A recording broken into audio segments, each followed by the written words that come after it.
tuh. Ya. Pemirsa. Karena gitu, di bootcamp adalah sesuatu yang untuk peserta yang akan hadir. Kita selalu tidak memberitahu apa yang terjadi di situ. Contoh istri saya waktu itu sebelum ikut bootcamp sebagai suami, dia tanya saya apa sih isi bootcamp. Saya bilang kalau saya cerita sama kamu sekarang, kamu datang ke bootcamp kamu jadi observer. Ya. Jadi tidak termotivasi ya, udah ya, tahu udah. Ini harus ikut. Udah film Pak ya. Ya Mas Tony kalau ditembak sudah tahu kok ya. Nanti musuhnya sudah kena tembak kaki atau.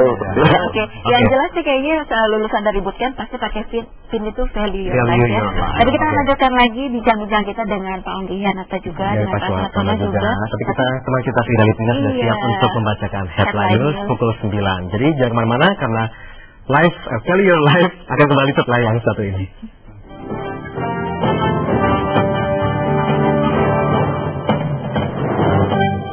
Life Changing Bootcamp, Shanta. Nah, pasti untuk menemukannya Value of Life tadi tim yang dipakai oleh Pak Onggi dan juga Pak Sartono. Nah, tapi kita sambil menunggu ya. Kembali kita lagi ke 021 582 772 atau email juga boleh di diklat@metrotvnews.com. Kita akan lihat dulu pengalaman seorang pemirsa yaitu Widya.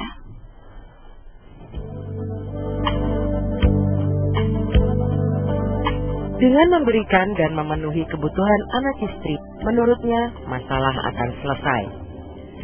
Ternyata anggapan itulah yang akhirnya menyadarkan kalau selama ini justru ia mempunyai masalah.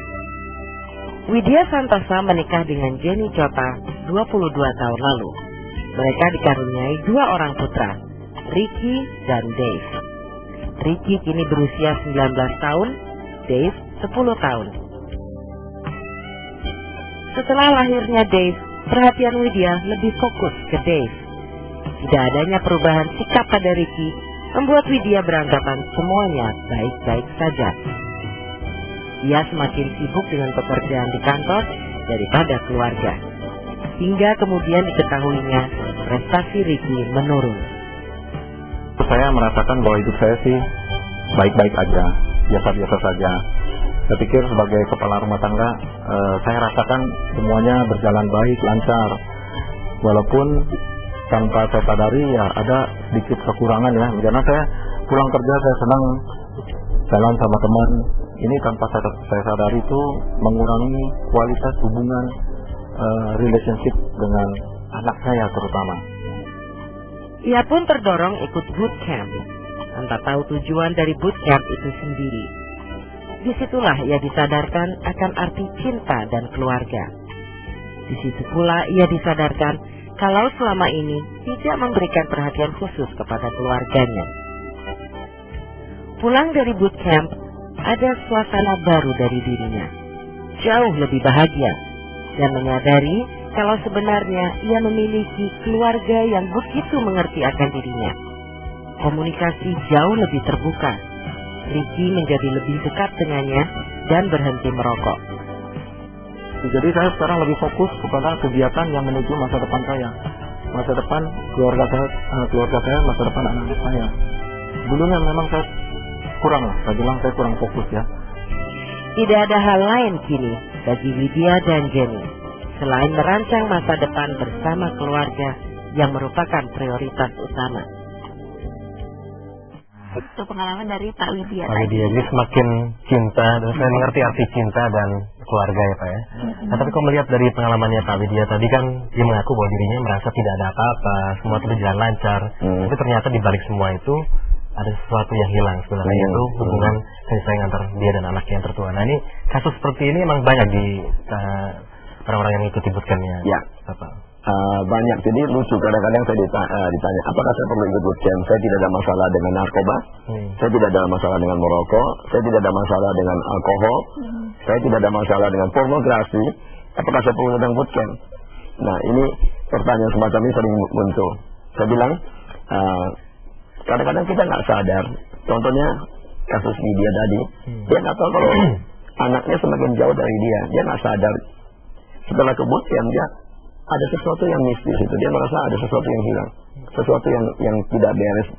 Setelah dia di sana merenungkan selama 3 hari, dia menemukan kehilangan itu. Sehingga dia bawa, oh ini ada salah. Ini jarak yang semakin jauh antara orang tua dan anak ini sering terjadi ya. Jadi orang tua tidak tahu anaknya ngapain gitu. Tentu anaknya udah kena narkoba, udah parah gitu. Kita akan coba dengar dulu apa pengalaman kita. Nah, sudah ada Citra. Citra mal gitu. Halo, selamat pagi Citra. Pagi Pak. Pagi, silakan. Saya mau ikutkan itu Pak, bagaimana caranya? Oke, itu aja? Enggak, anak saya ini kan umur 22. Terus setiap hari kerjanya main, judi, mabok. Maksud saya bagaimana ya supaya dia bisa berubah gitu. Oke. Terima kasih Ibu. Terima kasih Bu. Nah, bagaimana caranya? Iya, nanti kita hubungi. Kalau orang itu bisa nggak sih? Bukan saya pikir ini Tommy kayaknya perlu ikut bootcamp, harus ikut gimana caranya? Sebaiknya kita jangan menganjurkan orang datang ke bootcamp. Saya bilang kita sendiri ke bootcamp dulu. Karena lebih baik kita berubah. Perubahan diri kita orang yang akan mengikuti. Kenapa? Seperti contoh kasus Om Tono, Dr. Tono. Setelah melihat anaknya berubah, kemudian Om Tono penasaran, dia hadir. Ibu tadi, saya juga sarankan ibu hadir aja mungkin, atau kalau bersama dengan anak itu poinnya lebih baik. Oke, jadi ibu dan anaknya. Karena kalau hanya anaknya berubah, ibunya sendiri tidak berubah. Kadang-kadang sebagai orang tua kita selalu salahkan anak kita. Padahal mungkin perbuatan kita kadang-kadang yang terlalu menyudutkan sang anak, sehingga anak itu lari dari ibunya atau lari dari orang tuanya. Iya, Pak Ibu bicara soal keras ya. Nah, di situ. Narkoba di sini belum. Di situ. Saya lebih yakin kalau memang mau berubah, suami istri misalnya dua-duanya, anak dengan demikian juga dua-duanya, sehingga itu baru connect. Kalau enggak nanti frekuensinya itu tidak connect. Satu ke sana, satu ke sini gitu. Tadi dibilang gimana caranya, ini berlaku setiap berapa lama bootcamp ini? Bukan setiap berapa lama? Memang kita secara periodik setiap bulan hampir kita ada. Selalu kita memang batasin sold out, setiap bulan kita sold out karena kita mau menjaga kualitas, kita membatasi jumlah peserta. Jadi kalau misalnya sudah penuh kita geser ke bulan depan gitu. Nah, ini caranya pendaftarannya seperti apa? Pendaftaran bisa hubungi sekitar ini. Nah, itu di layar Anda sudah tertera di situ. Ya, bisa hubungi ke situ benar. Oke.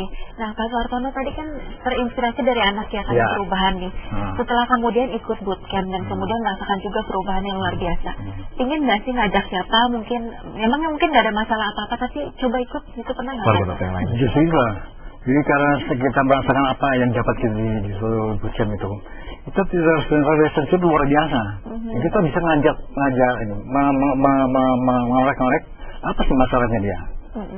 Ya kita kalau bagus ikutlah, akan luar biasa. Mau nggak berubah? Itu harus berubah itu juga menjadi lebih baik ini, supaya bisa mengikuti yang sudah yang berhasil. Kita harus ikut orang yang berhasil. Oke. Bagi mereka. Setelah anak Pak Suartono, kemudian Pak Suartono sendiri. Ya. Setelah itu siapa yang ikut? Anak saya semuanya. Semuanya ikut. Wah, luar biasa. Berarti memang terbukti menular. Tapi memang benefitnya bagus ya, tidak hanya bagi orang yang punya masalah yang sangat berat, tapi juga untuk berubah menjadi orang yang lebih baik tentunya ya. Kadang-kadang di situ mereka sadar ternyata memang banyak bilang saya datangnya pada saya pikir saya nggak punya masalah. Setelah itu dia sadar, ternyata masih ada masalah yang harus dia selesaikan. Ini nggak mungkin juga semua orang nggak punya masalah ya. Saya rasa hidup ini cara kita melihatnya aja. Benar. Kamu punya masalah? Banyak. Mungkin perlu sebutkan juga. Tapi ini wilayah sendiri, wilayahnya tidak pindah atau gimana? Kita pernah lakukan bootcamp di Surabaya, di Palembang, pernah juga di Medan, Bali. Tapi kalau untuk ke daerah itu berkala juga atau gimana Pak Ugi? Kita lebih fokus sekarang di Jakarta karena kalau kita harus ke daerah kita harus datang beserta dengan tim. Karena di bootcamp bukan saya sendiri, kita ada fasilitator kurang lebih jumlahnya ada 15 orang. Sehingga tidak efektif kita harus terbang ke kota yang lain. Sehingga kita sekarang lebih fokus di puncak di Jakarta sini. Oke. Waktunya juga nggak lama ya kalau dari daerah mau ke Jakarta. Sudah ada telepon juga Bapak Andi. Selamat pagi. Iya, selamat pagi Pak. Selamat pagi Pak Andi, silakan. Iya, saya mau bicara sama Pak Onggi ya. Silakan Pak. Pak Onggi, ini saya tuh punya masalah ya, mungkin banyak menyangkut sama pornografi lah ya. Ya, jadi mungkin karena saya tuh terlalu mungkin kayak dibilang hiper kalau itu masalah kayak gitu ya. Jadi ya dampaknya tuh banyak gitu, kayak keluarga saya juga jadi kurang harmonis gitu, dan saya juga nggak cukup kayaknya sama satu cewek aja gitu, kayak mungkin satu istri gitu kan. Sudah berkeluarga Pak Andi? Kenapa? Sudah berkeluarga? Belum, Mbak. Oke. Nah, Begitu saja. iya, jadi ya saya tuh nggak tahu gitu ya. Saya tuh mau hidup sehat, mau hidup sehat teratur lagi gitu. Tapi ya banyak cara udah saya coba, saya nggak bisa lepas gitu kedatan saya ini apa ya. Terus yang paling saya lakukan saya takut sama dosa. Oke. Sama Tuhan itu aja. Ya udah, makasih lah. Terima kasih Pak Andi. Terima kasih, Pak Andi. Ini Pak Andi gimana nih? Ya. Juga masalah